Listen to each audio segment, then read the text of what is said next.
देवमन्त्री विशालाक्षः सदा लोकहिते रतः अनेकशिष्यसम्पूर्णः पीडां हरतु मे गुरुः।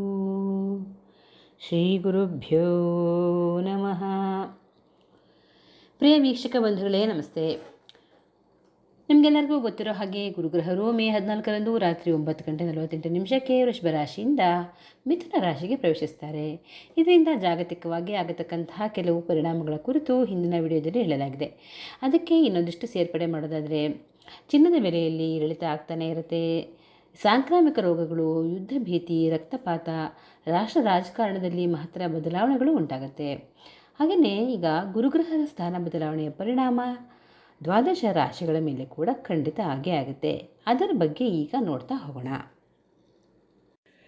ಈಗ ಧನುಸು ರಾಶಿ, ಗುರು ಬದಲಾವಣೆಯು ಯಾವ ರೀತಿಯ ಫಲ ಧನುಸು ರಾಶಿಯವರಿಗೆ ನೀಡಲಿದೆ ಅಂತ ನೋಡೋಣ.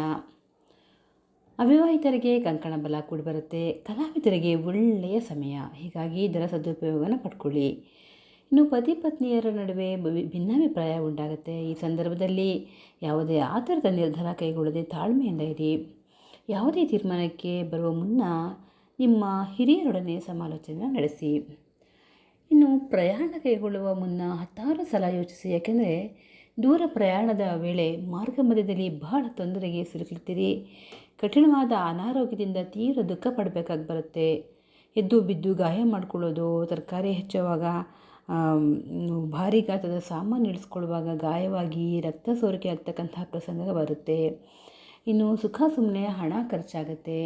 ಹೀಗಾಗಿ ಯಾವುದಕ್ಕೆ ಖರ್ಚು ಮಾಡ್ತಾ ಇದ್ದೀರಿ ಏನು ಅಂತ ಆಲೋಚಿಸಿ ಆಮೇಲೆ ಹಣವನ್ನು ಖರ್ಚು ಮಾಡಿ. ಇನ್ನು ಗುರು ಶಾಂತಿಯನ್ನು ಧನುಸ್ಸು ರಾಶಿಯವರು ಮಾಡಿಕೊಳ್ಳಿ.